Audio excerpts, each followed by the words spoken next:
¿Todos pueden ver? Sí, profesor. Bueno, entonces, las venas tienen una función demasiado importante para nosotros porque anteriormente y se le consideraban nomás a las venas así como, mira, eran como, hablando así mal, ¿verdad? Como pequeñas vías por donde iban pasando la sangre, ¿verdad? O sea, se consideran como una estructura que daba pasaje a la sangre nomás, pero en realidad no es solamente esa la función que va a tener las venas, y las venas por ende son demasiado importantes. ¿Por qué? Porque si bien cierto, cumplen la función de dar paso a la sangre o al flujo de sangre que va a ir hacia el corazón, tienen que realizar otras funciones que son muy especiales y que son demasiado necesarias para que todo ese sistema circulatorio que nosotros estuvimos hablando ya desde la clase antes pasada por ahí, ¿verdad? Desde que empezamos a hablar de todo lo que es la parte estructural de la microcirculación y la circulación sistémica y general, y, ay, Dios mío, todas las funciones de la circulación tienen una función demasiado grande. ¿Por qué? Porque la función súper especializada que tiene y la que es demasiado importante para nosotros que tienen las venas es la capacidad de disminuir y de aumentar su tamaño. ¿Por qué lo que nos importa tanto que disminuya y aumente su tamaño? ¿Qué importancia va a tener a nivel clínico esto? Y bueno, gracias a esa acción de disminuir y aumentar su tamaño, las venas pueden almacenar grandes cantidades de sangre. O sea que tienen como un sistema de reservorio. ¿Por qué lo que yo necesito un sistema de reservorio? Y nosotros necesitamos ese sistema de reservorio, y que la gran parte del reservorio sanguíneo son las venas periféricas. Nos ayudan, ¿para qué? Para regular el gasto cardíaco. Por eso es que yo tengo que tener esas venas presentes en mi organismo. No es solamente tubitos, cañitos, como ustedes quieran decir, que van a dar pasaje a la sangre, sino que tienen una función espectacular de reservorio, gracias a ese proceso de relajación o de contracción que pueden tener las venas para poder regular el flujo sanguíneo, por ende el gasto cardíaco. O sea que si yo tengo problema vascular, y puedo tener problema cardiovascular también. Y eso es lo que vamos a ir viendo y que generalmente ocurre, ¿verdad? Cuando nosotros tenemos una insuficiencia cardíaca, y van a ver del lado patológico ya ustedes eso después. ¿Cómo es que va a ir aumentando eso? Acá dice presiones venosas, presión en la aurícula derecha, que nosotros denominamos como presión venosa central, ¿verdad? Y la presión las presiones en las venosas, pero del lado periférico. Acá muestra otra vez, ¿verdad? Cómo es que va a ir aumentando, o cómo es que se le considera a la aurícula derecha como que el corazón, o el corazón derecho, como que se le atribuye, ¿verdad?, la presión venosa central. ¿Quién sabe por qué se le atribuye la presión venosa central? Porque la verdad que para poder entender todo lo demás tenemos que primero conocer, ¿verdad?, la presión dentro del interior del corazón, ¿verdad? Y vamos a ver también otros factores que van a ir determinando esta presión. Pues, ¿por qué se le dice presión venosa central?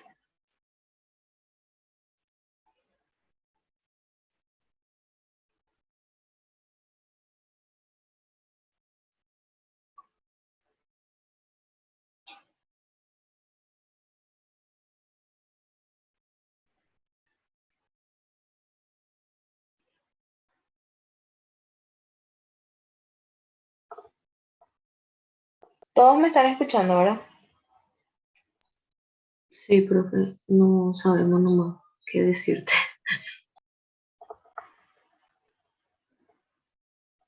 Pero porque no se imaginan por qué se le dice presión venosa central.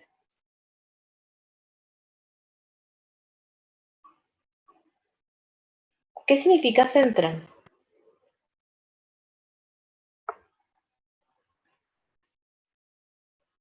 No sería principal, profe. Podríamos decir que es principal, sí.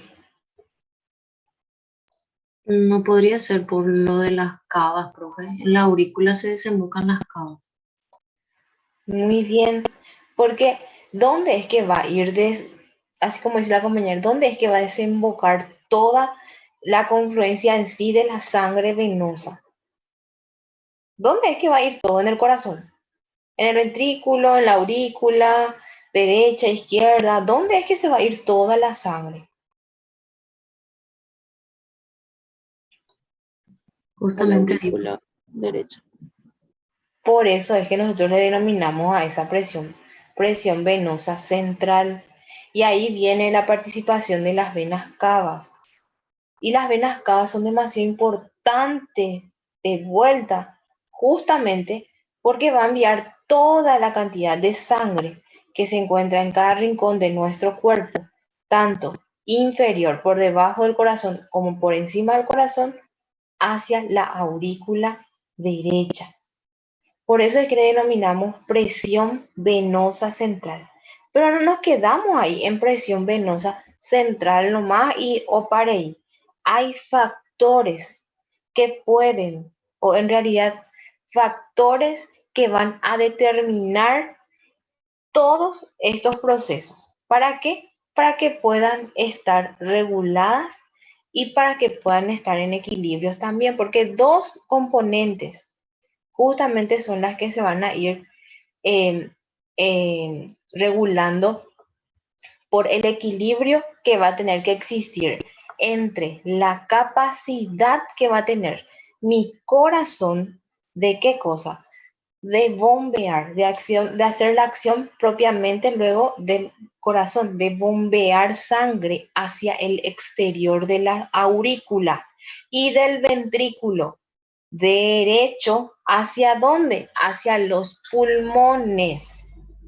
Y por ende, la tendencia de la sangre a fluir desde las venas periféricas hacia la aurícula derecha. ¿Por qué es que yo tengo que tener en cuenta estas dos acciones? Porque si mi corazón está cangú, ¿saben lo que es cangú? Sí, profe. Está lánguido, ese corazón está débil, yo tengo que ir aumentando mi presión venosa central. Ahora, si es que el corazón está funcionando correctamente, esa presión en las aurículas va a ir disminuyendo por ende, porque está funcionando en forma fisiológica. Eso es lo que nosotros tenemos que ver todo el tiempo. Y parece tan simple, ¿verdad?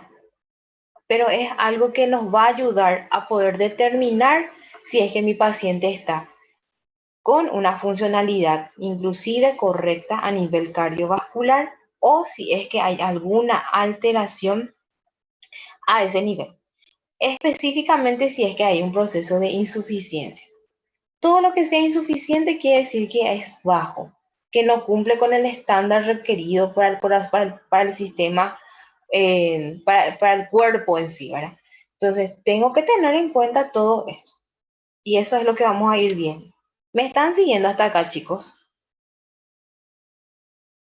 Sí, profe. Y bueno, acá están algunos de los factores que pueden ir aumentando también este retorno venoso. Y esos son, ahí el aumento del volumen de sangre, el aumento del tono, ¿verdad? De los grandes vasos en todo el organismo, con el incremento resultante de la presión venosa periférica y la dilatación de las arteriolas, lo que va a hacer que disminuya qué cosa, la resistencia periférica y permitir, por supuesto, que el flujo de sangre entre las arterias y las venas sean un poquitito más rápidas, ¿verdad? Entonces, todos estos factores que están regulando y en realidad la presión en la aurícula derecha también van a contribuir a regular algo demasiado importante, que es ese que está ahí en verde. ¿Qué dice ahí? Ayudan a regular el gasto cardíaco, ¿sí? Porque toda la cantidad de sangre que va a bombear el corazón va a depender muchísimo de la capacidad que va a tener ese corazón de bombear la sangre y de la tendencia, obviamente, de que ésta entre en el corazón y desde los vasos periféricos. Por eso es que estos factores que van a aumentar el retorno venoso también contribuyen con la regulación del gasto cardíaco. Y suelo preguntar esto en el examen. Así es que sáquenle foto ya luego. Factores que aumentan el retorno venoso, ¿sí? Y ahí pone otra entre paréntesis la presión en la aurícula derecha, porque ahí va a actuar como bomba. Pero aparte de mantener o regular la presión en la aurícula derecha, también va a contribuir a la regulación del gasto cardíaco. ¿Estamos bien? Sí, profe. Bueno. Normalmente, ahí dice la presión normal en la aurícula derecha es de cero. ¿De cero? ¿Cómo es que se dice mmg que era? Milímetros de mercurio. Muy bien, milímetros de mercurio. Entonces, la presión normal en la aurícula derecha es de 0 milímetros de mercurio, que es igual a la presión atmosférica en todo el organismo. Pero, ¿qué es lo que significa 20 o 30 milímetros de mercurio? Pero puede aumentar 20 o 30 milímetros de mercurio en condiciones anormales. ¿Qué condiciones anormales pueden ser? Insuficiencia cardíaca grave y después de una transfusión masiva de sangre. ¿Por qué es que va a ocurrir esto? Porque aumenta en gran medida, ¿qué cosa? ¿Qué es lo que yo le envío a mi paciente cuando estoy haciendo una transfusión? Normalmente,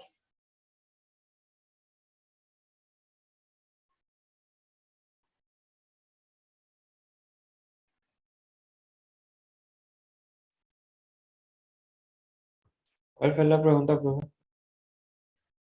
¿qué es lo que yo le estoy enviando a mi paciente por vena cuando estoy transfundiendo? Volumen de sangre, profe. Volúmenes de sangre. Entonces, ¿qué es lo que está pasando en mi cuerpo? Si bien puede ser por un estado anémico, ¿verdad? Ese paciente estaba ahí luchando para poder compensar toda la acción que debería de cumplir el corazón, ¿verdad? Pero no pudo. Entonces, se necesita de sangre. Y al enviar sangre, estoy enviando grandes volúmenes de, obviamente, de sangre en mi organismo. Y eso, ¿qué es lo que va a generar? Va a generar un aumento del intento, ¿verdad? ¿De qué cosa? De que la sangre llegue al corazón. ¿Desde dónde? ¿Dónde es que yo estoy poniendo? ¿Sangre a nivel de una vía central? No, una vía periférica. Entonces, desde los vasos periféricos estoy enviando sangre. Y hay un límite que ahí muestra luego, un límite inferior que es de -3 a -5, que es por debajo justamente de ese cero que dijimos allá que era la presión normal en la aurícula derecha. O sea que está por debajo de la presión atmosférica. Y bueno, generalmente estos descensos o estas condiciones patológicas pueden generar un aumento mismo en lo que es la presión normal en la aurícula derecha. ¿Por qué? Porque yo estoy enviando mayor volumen de sangre y por ende también va a afectar el gasto cardíaco. Y en el caso de insuficiencia cardíaca grave, mi paciente no puede cumplir la cantidad suficiente, entonces requiere mayor presión. ¿Para qué? Para que eso pueda ser eficiente, por lo menos para mantenerle al paciente. Entonces, tengo muchos factores que van a estar ahí determinando ese aumento de la presión. Pero ese aumento de la presión no es fisiológico. Es un aumento que se generó por un proceso patológico. Eso es algo que ustedes deben de conocer. Por eso es que primero no es lo normal. Lo normal es cero. Ahora, por el alcance ya es patológico. Y ahí se dice que hasta 20 se puede aumentar. Eso ustedes van a poder corroborar por otros estudios y que van a poder solicitar y con los cuales nosotros contamos también acá en Bravo. Entonces vamos a hacer todo eso. Ahora vamos a hablar de otro. ¿Entendieron esto?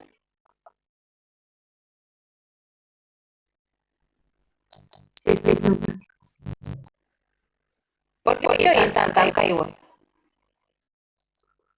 No, hay luz, profe. Mucha gente creo que está sin problemas. El de coco, profe, la lluvia también. Y la lluvia también. Ok. Está bien. Bueno, entonces, vamos a hablar de la resistencia venosa y la presión venosa periférica. ¿Qué es la resistencia venosa? ¿Qué es la resistencia?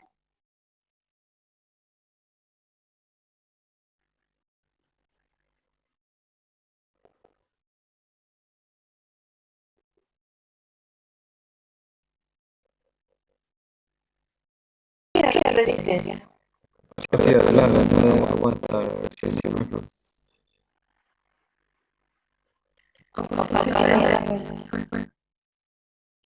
Puede ser. ¿Cómo era? Oposición al flujo. Muy bien. A lo que es la resistencia. Quiero comer, no sé, ¿a quién le gusta el brócoli? ¿A quién le gusta el brócoli?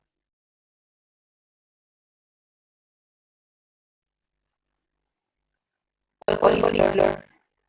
Asquerosísimo. Entonces, ¿qué pasa? No resistimos, yo quiero comer. No oponemos, como te está diciendo la compañera. Entonces, hay un flujo sanguíneo. Y debe de haber un flujo sanguíneo. Sí o sí. Y ese flujo sanguíneo, lo ideal es que sea laminar. Pero la resistencia es muy importante. ¿Para qué? ¿Cómo era que dijo el compañero? Algo de presión, dijo, ¿verdad?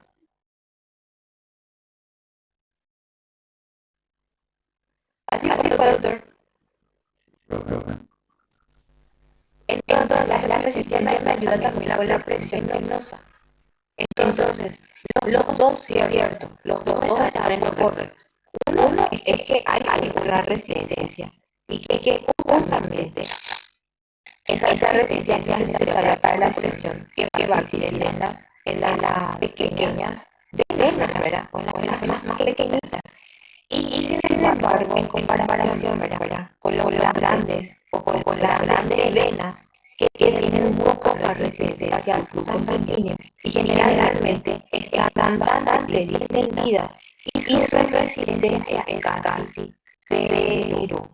Por eso es que la presión en las venas más pequeñas y va a estar más elevada. Eso es lo que va a pasar. Que las venas grandes ejercen tan poca resistencia al flujo sanguíneo cuando están distendidas que es casi cero, como dice ahí. Y prácticamente no tienen mucha relevancia. Estos vasos grandes que entran en el tórax, que es como muestra ahora en la imagen, van entrando ahí en el tórax, todos estos vasos grandes, tienen que tener ciertas, como se dice, áreas comprimidas en varios puntos. Y esas áreas comprimidas son las que van a presentar o representar el obstáculo al flujo. ¿Sí? para que pueda aumentar un poquito más lo que es la presión y generar ese efecto que yo necesito. Entonces, cuando hay un descenso de la presión atmosférica, eso y generalmente existe un pequeño colapso a nivel vascular que se da en algunos puntos, a nivel, qué sé yo, costal o inclusive a nivel anular. Entonces necesitamos esos esas pequeñas diferencias de volumen para que aumente la presión. Y ahí entra otra vez, las pequeñas venas o la presión de las venas pequeñas, más periféricas, es de 4 a 6 milímetros de mercurio, mayor que la presión de la aula derecha, que es donde van convirtiendo todas las venas grandes. Acuérdense que las venas bajas, ¿qué eran las venas bajas? ¿Eran las venas grandes o pequeñas?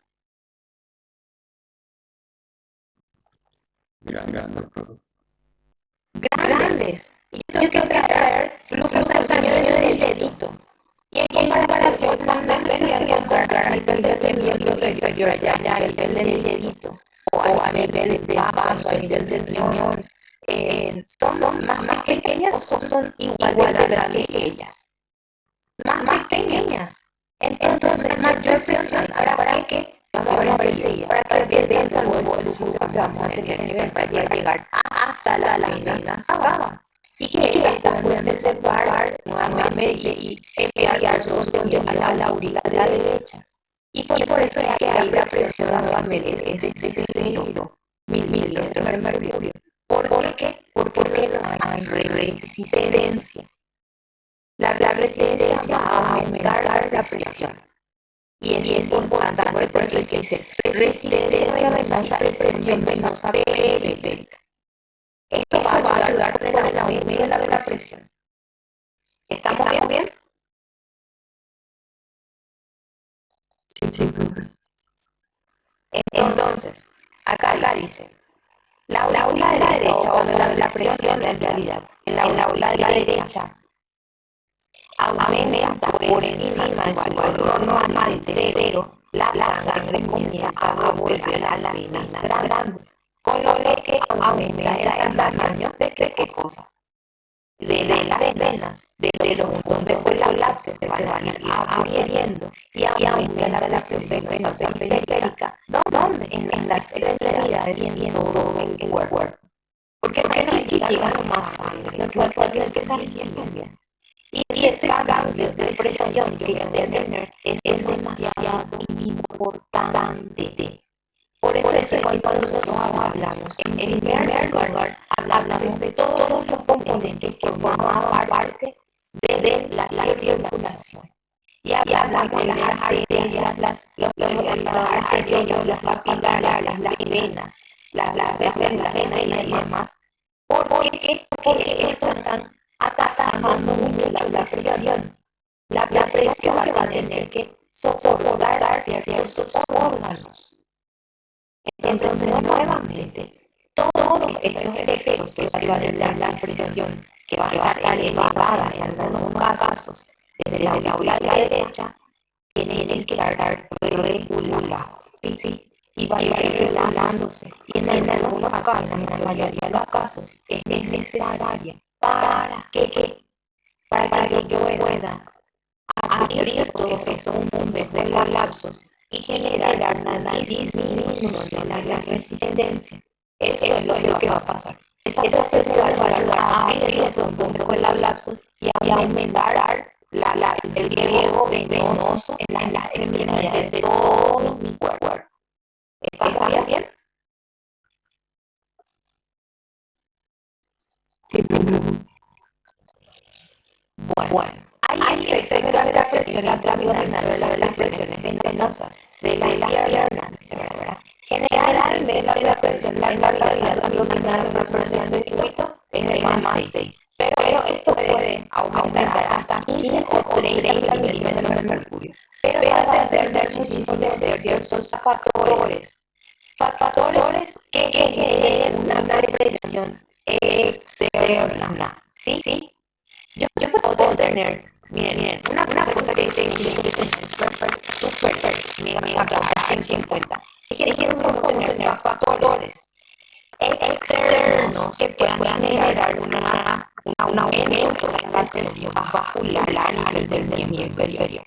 Y podemos tener factores internos que pueden generar un aumento de la presión o pueden generar una alteración a nivel del flujo. Los factores externos son bastante frecuentes en nuestros pacientes y acá muestran unos factores que ustedes tienen que tener en cuenta porque eso va a determinar la clínica de ese paciente. Ese aumento en el retorno venoso o ese aumento en la presión abdominal en este caso sobre las piernas o en la presión venosa de las piernas es demasiado importante. Me imagino que estoy hablando ya muchísimas embarazadas. ¿Cómo son las piernas de las embarazadas al final del embarazo ya? Tipo las últimas semanas. ¿Cómo están? Generalmente.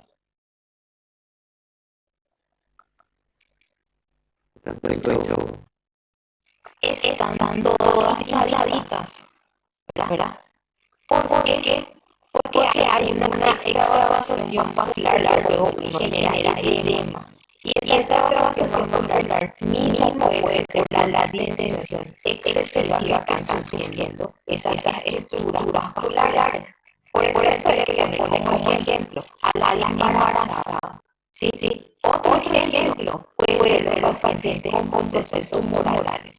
Estos procesos morales aumentan la presión intraabdominal y en el abdomen también venas. Entonces, estas venas son las que van a ejercer nuevamente el aumento de presión en el nivel de las piernas. La obesidad de nuestros pacientes obesos también pueden sufrir alteraciones a nivel del miembro inferior. Justamente para hablar más adelante lo que tuve mi primera punto de paciencia. Y esto voy a aumentar la presión y generar todos los efectos secundarios. Otros pacientes que están presentando líquido en la cavidad abdominal, ven cómo ataca el abdomen del paciente, esta parte, y ven cómo conserva el líquido. ¿Saben cómo se llama esa condición?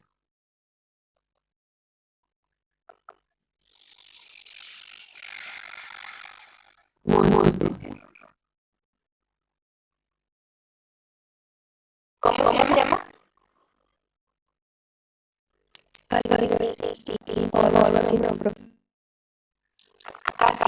Ascitis. La verdad es que ascitis es una infección de las vías urinarias bajas, de la vejiga. Ascitis se llama esto. Cuando hay una cantidad excesiva de líquido a nivel abdominal, ¿verdad? Entonces, ese líquido va a generar presión nuevamente y va a propiciar el aumento de la presión a nivel de las piernas, la presión venosa de las piernas. Entonces, son factores que ustedes tienen que tener en cuenta para que cuando llegue un paciente con edema a nivel del miembro inferior y se sepan diferenciar qué es lo que está pasando ahí. ¿Qué es lo que está pasando? Porque cuando llegue el paciente con ustedes y tengan edemas bastante grandes y asimétricos en miembros inferiores y van a venir 20.000 cosas a la mente. Porque muchísimas patologías pueden debutar con esa misma condición clínica. Ahora, si es simétrica, y ahí ya va a ser diferente la historia. Porque si es simétrica, dejo el corazón. Ahora, si es simétrica, si es asimétrico, muchas condiciones pueden generar un edema en miembros inferiores. Y esta puede ser una de ellas. Entonces, tienen que evaluar la condición de sus pacientes y ver qué es lo que está pasando. Estamos. Hay un efecto gravitacional que deben tener en cuenta sobre la presión. Cuando hablamos de gravitación, funcional es lo mismo que decir una presión gravitacional o hidrostática, ¿verdad? Y se le pone a un paciente o a una persona como ejemplo que está parada, ¿sí? En una posición anatómica. Esa es la posición anatómica del paciente, la que está acá, perdón. Y esta presión gravitacional y va a depender, se va a producir por el peso que va a tener la sangre. ¿En dónde? Y en las venas. Por eso es que cuando una persona que está parada, la presión gravitacional en la aurícula se mantiene en 0 milímetros de mercurio. Ahora, ¿por qué yo tengo acá? Lastimosamente el tema no se nos puede agrandar. ¿Por qué yo tengo acá 35 milímetros de mercurio?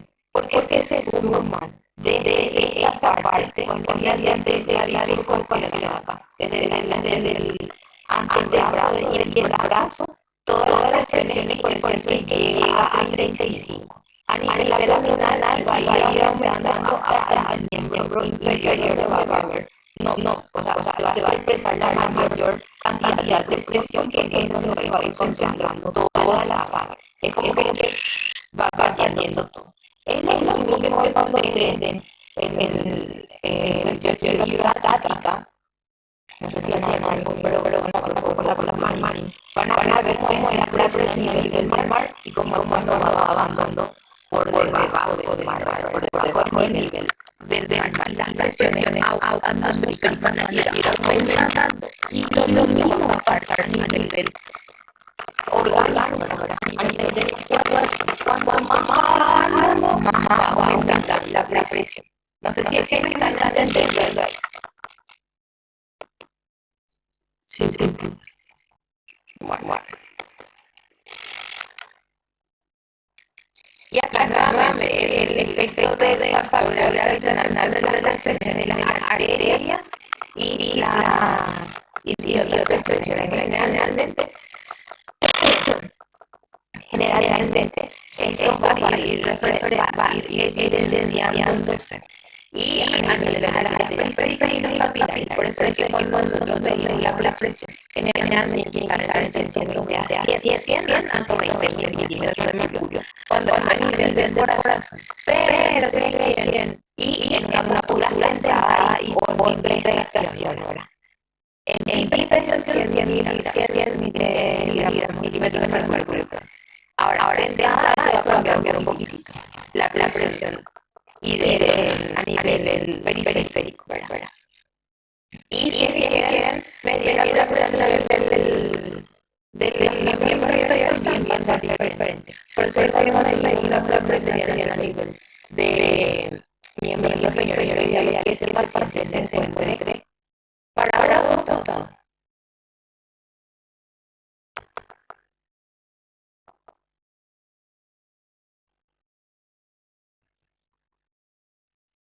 Parado o acostado.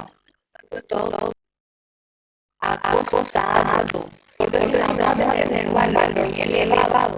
Por eso es que nosotros tenemos que tener en cuenta todos estos factores que va a tener el paciente para poder tener la medición. Si bien la medición no es una medición la que nosotros hacemos cuando medimos la presión arterial, ¿verdad? Esto también influye en ese proceso. Por eso es que lo ideal es que se encuentren así. Y sí, la presión venosa va a ser mucho más baja que la presión arterial. Eso tienen que tener en cuenta también. Hay una condición muy importante que tenemos que tener presentes. Es que hay ciertas válvulas, válvulas a nivel venoso. Y a esas válvulas, las venas, el conjunto y todo, se le denominan bombas venosas, que tienen un efecto muy positivo sobre la presión venosa. Y es lo que ustedes pueden ver acá, ¿verdad? Se puede observar las válvulas que se van así. Y tienen una dirección muy peculiar. ¿Por qué? Porque tienen que ir desde abajo hacia arriba. Pero yo no puedo solamente ir desde abajo hacia arriba. Necesito una estructura que me ayude. Y ahí participan, que son los que están a los costados del tubito azul.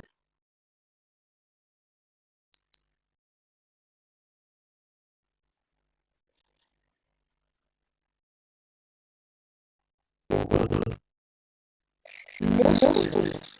Y los músculos son muy importantes en el proceso de erección de la sangre.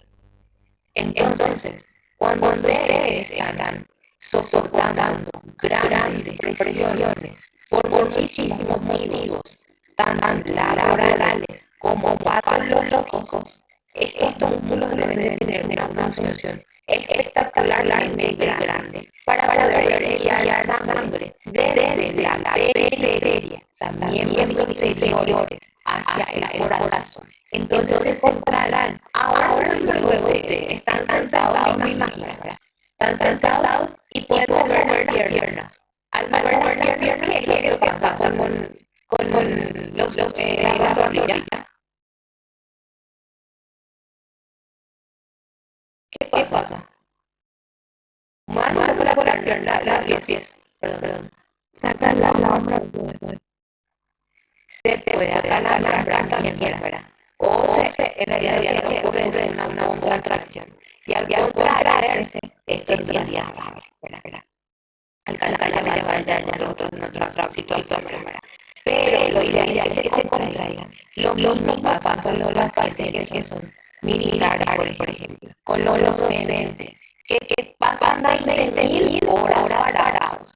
Entonces, estos pacientes tienen que hacer ciertas contracciones en sus lugares de trabajo y controlar las piernas. Al controlar las piernas o al mover un poquito, inclusive puede usted mover, contraer un poquito ahí como hace la chica acá, mover un poquitito y contraer. Contraer los músculos y enviar sangre. Hasta ahí estamos todos súper mega genial. Nuestros pacientes envían sangre, las válvulas están así súper guau, están tan redonditas, ¿verdad? Y se vuelven a cerrar. Tienen una difusión muy peculiar, que es la que nos ayuda muchísimo. ¿Para qué? Para evitar que la sangre vuelva. ¿Por qué? Porque estamos en contra en contra de la corriente, ¿verdad? Contra corriente va a ser lo que tiene que enviar el paciente y la presión. Contra la presión va a tener que luchar. Entonces, estas contracciones nos ayudan con la anemia. Y las válvulas nos ayudan con evitar el retorno de vuelta al mente. Ahora, ¿qué es lo que pasa? Hay ciertas condiciones patológicas donde hay una incompetencia valvular, ¿sí? A nivel de las venas. Y eso es lo que va a provocar las famosas venas varicosas, que son pequeñas ampollitas, como ustedes pueden ver acá, que se puede observar a nivel de todos los miembros inferiores. ¿Y qué es lo que pasa para que se genere esto? Y bueno, generalmente cuando yo tengo factores como estos en el cuerpo, estoy expuesta continuamente a condiciones de sobreestiramiento de esta estructura que son las venas. Es como que yo estoy estirando y eso se puede ir inclusive aplanando un poquitito al sobreestiramiento. Entonces, cuando envío sangre, que debe ser en dirección contraria al flujo sanguíneo, contraer los músculos, sí, es espectacular. Se contrayeron los músculos, se envió sangre, pero ¿qué pasó? Estas válvulas están estiradas, o esta superficie vascular está sobreestirada. Y no puede cerrarse completamente. ¿Por qué no puede cerrarse? Porque si bien las venas tienen gran espectacular efecto o capacidad de distenderse y contraerse, las válvulas no tienen. Esa capacidad de distensión y contracción no tienen las válvulas. Entonces, al distenderse también se estiran, se estiran, ¿sí? Y ese estiramiento genera un cierre incompleto de estas válvulas. ¿Y qué es lo que va a pasar? Va a pasar otra vez sangre a la parte inferior de nuestro cuerpo. No cumplió la función de bomba venosa. Y hay otra vez un reflujo, ¿verdad? Un reflujo porque está en juego, ahí en juego la presión, está en juego la capacidad de las válvulas. Entonces empieza a haber un sobreagregado a ese nivel. Esto que ocurre acá adentro es a nivel intravascular. Dentro de las venas, ¿sí? Ahora, ¿qué pasó? Puede haber también un aumento venoso excesivo. Eso es lo que estoy diciendo. Mi paciente es gordito, pasa mucho tiempo parado, había un paciente con ascitis, condiciones neonatológicas, pero que andan con una cronicidad. Están en forma crónica, mucho tiempo.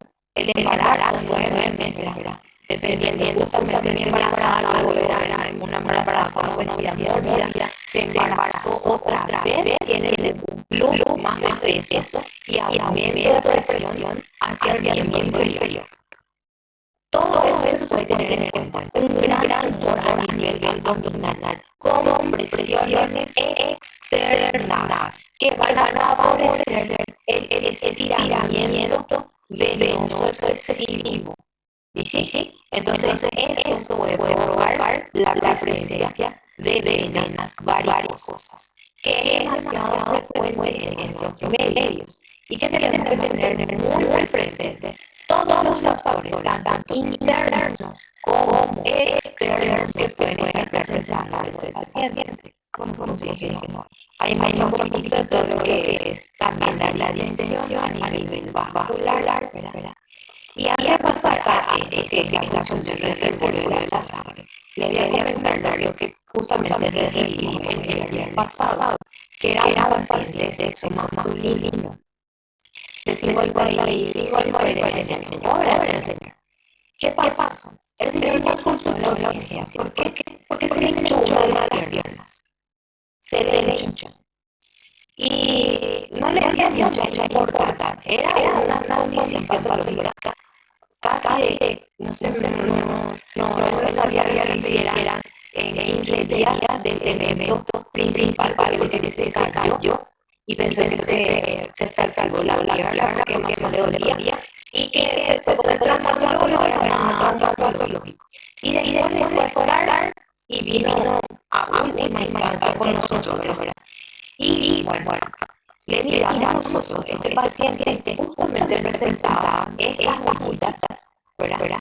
Por todas sus piernas, por las dos piernas. Pero ¿qué era la diferencia? Que una de las piernas estaba mucho más edematizada que la otra. Es un punto clínico de riesgo. ¿Por qué es de riesgo? ¿Qué es lo que pasa si yo tengo esta ascitis? ¿Cómo se dice? Esa sanguínea o una cantidad de sangre que está ahí. Puede formarse coágulos. Y esos coágulos pueden migrar por todo el torrente sanguíneo y obstruir. Y ahí tenemos algo que también es frecuente y se llama trombosis venosa profunda. ¿Sí? Se puede formar mácula inclusive acá nomás in situ y se obstruye eso. Y se forma un trombo. Puede ser algo más grave, puede ser un émbolo que migra con la presión y con las contracciones. Y puede ir a alcanzar otra parte lejana, donde se encuentra un poquito más pequeñito ahí los vasos. Entonces se internó a ese paciente para descartar que sea una trombosis venosa profunda. Algo ustedes tienen que tener en cuenta es mucho y muchísimo luego la coloración, porque generalmente nuestros pacientes con trombosis venosa profunda tienen signos inflamatorios muy marcados, pero eso es en el 80% de los pacientes, no en el 100% de los pacientes. Entonces, por eso es que ustedes no pueden decir, no. ¿Quién es que va a indicar que no tiene nada? Es un estudio de imágenes, que es un encodador venoso. Por lo menos eso tenemos que pedir. Si no hay nada ahí, tengo que dar de alta. Tengo que buscar eso. Eso tengo que buscar. Mi paciente es gordo. No es gordo. Mi paciente es embarazada. No, no. ¿Tiene síntomas? No. Entonces puede tener un tumor. ¿Y dónde le voy a mirar primero pacientes de 5 años? A nivel prostático. Entonces le pedimos otros estudios más. ¿Por qué le voy a pedir otros estudios más? Porque yo me acuerdo que en fisiología que en los tumores intraabdominales o los efectos que se encuentran a nivel de la presión intraabdominal repercuten sobre la presión venosa de las piernas. Entonces a ese paciente le van a pedir una tomografía de abdomen y pedesis. Y después pedir también una ecografía de sexo prostático para ver si no hay un aumento de la próstata, de la glándula prostática. ¿Y saben qué vieron? Un gran aumento de la glándula prostática. Bueno, no nos quedamos tranquilos, los clínicos siempre vamos. Entonces le pedimos una tomografía que gracias a Dios no vino nada grave a nivel abdominal, pero sí hay un gran aumento de todo lo que es en la glándula prostática y esto puede generar una presión a nivel de los vasos por el del miembro inferior y generar un edema en ese paciente. Porque ese paciente tenía solamente no tenía signos inflamatorios activos en ese momento. Y se descartó también, gracias al estudio, que sea una trombosis venosa profunda. ¿Se dan cuenta? ¿Cómo empezamos todo en inicio y nos vamos en el lado patológico ya? Esto es bastante clave para nosotros. Y tenemos que conocer cómo es que fue su edema, si fue simétrico, si presentó signos inflamatorios, si no tiene signos inflamatorios, ¿qué es lo que pasa? Y si hay luego esto, ya hay una insuficiencia valvular, esas válvulas mandan. Y ustedes seguramente me tienen que preguntar si eso ya es reversible o irreversible. O no.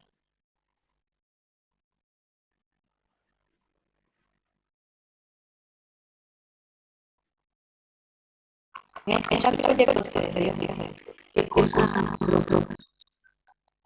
Y no de la disrupción valvular. Y la válvula no se puede reemplazar. Y a nivel del miembro inferior, hasta ahora no sé si seguramente sí hay cirugía de reconstrucción valvular, pero hasta ahora acá en Paraguay a nivel del miembro inferior no escuché todavía, no escuché. Pero seguramente los neurólogos seguro que tienen otras medidas, pero cuando hay una destrucción y ya es irremediable. Ya entra en un estado de insuficiencia vascular. Insuficiencia vascular. Se reducen los alimentos todo el tiempo. Ahora es que usted ir controlándole, viendo qué se puede hacer. Y mira, por estudios de análisis usted le puede pedir a ese paciente que viene a tal condición. Y que lo que va a dar es el menor. Y el dinero de hoy es que me va a decir si tenés que articular la situación, pero si no vas a hacer hombre, vas a hacer más en tu situación clínica. O sea que hay muchísimas condiciones, pero a nivel clínico, ¿verdad? Y bueno, se le diría con el flebólogo si es que hay condición para poder resolver. Si es leve, tal vez se pueda medicar con algunos fármacos que ayuden con el proceso de relajación y de evitar la inestabilidad vascular, ¿verdad? Pero si es muy grave, una disfunción masiva, ya es área de neurología, ¿verdad? ¿Quién quiere ser neurólogo?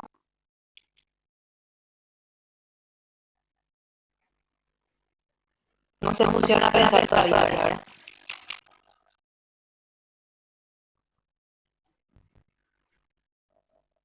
Porque una pregunta en este caso, para eso se usaría la medida trombótica para curar un poco.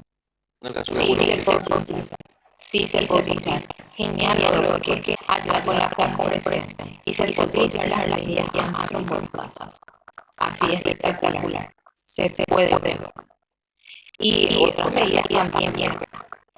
De hecho, nosotros inclusive para tratar antídoto se le pone a los pacientes las medidas antitrombóticas. Se le pone todo. Y todo el tiempo estamos viendo y haciendo cosas que había sido, tenía que ver más primero el lado fisiológico para aprender el lado patológico, ¿verdad? Y ver muchísimo, no se imaginan la cantidad de cosas que vemos. Y así aprendemos cosas graciosas, ¿verdad? Que se relacionan con el lado ocular en sí, ¿verdad? Pero en estas condiciones que se observan de asimetría, edema, inflamación y demás, y es para estudiar y no es para decir te andan más relajarte, es para estudiar. Bueno, ahí muestra un poquitito más de lo que es el estiramiento, ¿verdad? Vascular, todo esto.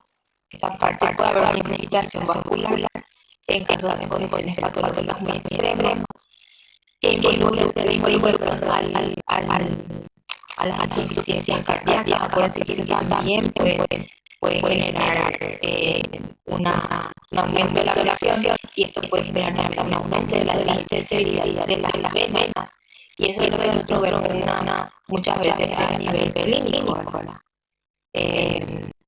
Y por último, ¿verdad? Que es la función del reservorio de sangre, ¿verdad? Las venas. Que tenemos que saber que las venas son las principales por ahí, porque tienen una capacidad de reservar sangre hasta inclusive un poquito más del 60%. Son muy distintibles, que dijimos justamente esa capacidad de extenderse y de relajarse, contraerse, es la que va a permitir la capacidad de ser el mayor reservorio en cuanto al riego sanguíneo, ¿verdad? Y bueno, gracias a esa capacidad también puede permanecer o puede propiciar que la presión arterial se baje o se suba, ¿verdad? Y también la distribución de las señales que van a ir activando todo el proceso para que se puedan desencadenar los efectos, ya sean contráctiles, ya sea a nivel, inclusive a nivel muscular, para poder aumentar y mantener el flujo. Eso es lo que nosotros tenemos que presentar siempre. Y hay otros reservorios que son, como se dice, más específicos, ¿verdad? Y ahí tenemos al vaso, al hígado, a todo lo que son la parte de las venas abdominales grandes y los plexos venosos, que tienen una capacidad. Y cada uno tiene otra capacidad específica, hasta 100 ml de sangre, inclusive hasta 300 ml de sangre pueden estar ahí albergados. ¿Por qué es importante eso? Porque cuando hay un sufrimiento a nivel fisiológico y se tiene que exprimir todas las venas que se encuentran a los diferentes niveles de nuestro cuerpo. ¿Para qué? Para que mi parte central que está acá no sufra demasiado. Por eso es importantísimo que ustedes sepan dónde están los diferentes reservorios y qué es lo que van a ir expresando. ¿Estamos bien? ¿Entendieron hasta acá, chicos? ¿Tienen alguna duda hasta acá?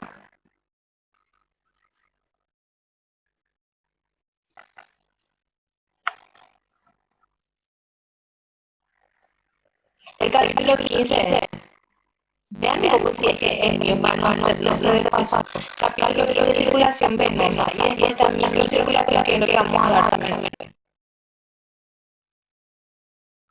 Entonces, ¿cuántos capítulos estamos dando? 5, 9, No me mira, 15 ya dije. Espérame que vamos a ver un poco. Capítulo 18 y 19 ya di también, ¿verdad?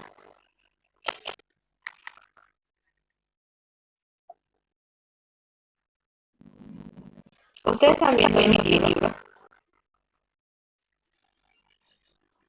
Acá está. Espera que vamos a ver qué capítulo es. 15, sí. 15. Dice Santiago Flores, no.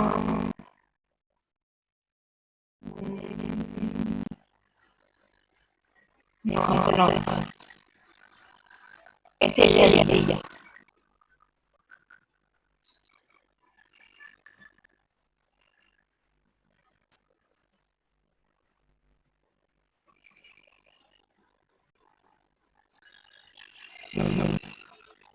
Sí, y la mitad de esto. Acá. Ven cómo están. Una cosa. A nivel cerebral, ya que ver la imagen. A nivel cerebral, la presión va a ser menos 10, ¿verdad? Va a ser negativa. ¿Por qué? Porque es una cámara ¿cómo se dice? Inextendible, o sea, no se puede extender. No tiene esa capacidad de distensión, por eso es negativa. Lo sé. Y por eso también cuando se abre el cráneo en sí, ¿verdad? La estructura craneal, y yo tengo que tener mucho cuidado, porque si llega a entrar algún tipo de aire, puedo generar embolias gaseosas que son demasiado graves para mi paciente y pueden fallecer. Y ahí muestra cómo va a ir aumentando. Y esto es lo que yo les dije a ustedes hace rato, que se van a ir sumando todas las presiones hasta llegar a que la mano que va a tener una presión de 36, luego de 40, y va a ir aumentando porque toda la sangre va a ir hacia abajo, va a aumentar la presión. Y eso va a ir alterando, o sea, alternando. En cada parte del cuerpo va a ser diferente. Entonces, lo que yo le puedo preguntar en el examen es la presión gravitacional en un paciente en bipedestación varía de 0 a 35 miligramos, y te van a decir falso, porque es de 0 a 90. ¿Está bien? Sí. Bueno, entonces ahí habla todo lo que es habla de las válvulas venosas. Miren, acá muestra a través de las válvulas cómo es que nosotros tenemos que enviar todo lo que es a nivel vascular hacia arriba. Súper ahí. Un poquito ahí de lo que es la determinación de la presión venosa, ¿verdad? A nivel de las aurículas. Y ahí muestra un poquito que hay un punto central donde ustedes pueden ir con el objetivo precisamente de ir midiendo, ¿verdad? La presión en sí a nivel de la válvula tricúspide, ¿verdad? Función del reservorio de sangre, ¿verdad? El vaso, que es uno de los principales, habla de todo lo que generalmente a nivel estructural del vaso nos ayuda muchísimo con el proceso de filtración a nivel sanguíneo, ¿verdad? Tiene esa función de limpieza de la sangre, ¿verdad? Y eliminar la eliminación de todas las viejas que ustedes van a ir viendo, ¿verdad? Habla un poquito de todo lo que es las células del retículo endoplasmático del vaso. Ay, mamá. Que van a ir leyendo un poquitito entonces. Y eso. Entonces, capítulo 15, para que puedan leer. Doctora, una consulta. ¿Sí? ¿Será que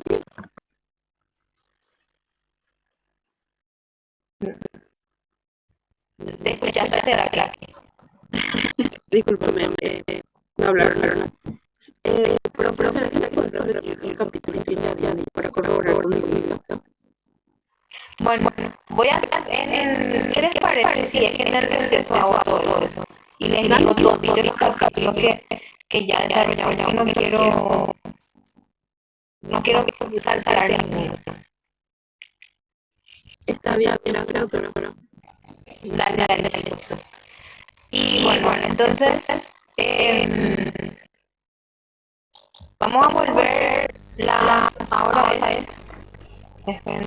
ahora es las 10. Vamos a volver las 10:20.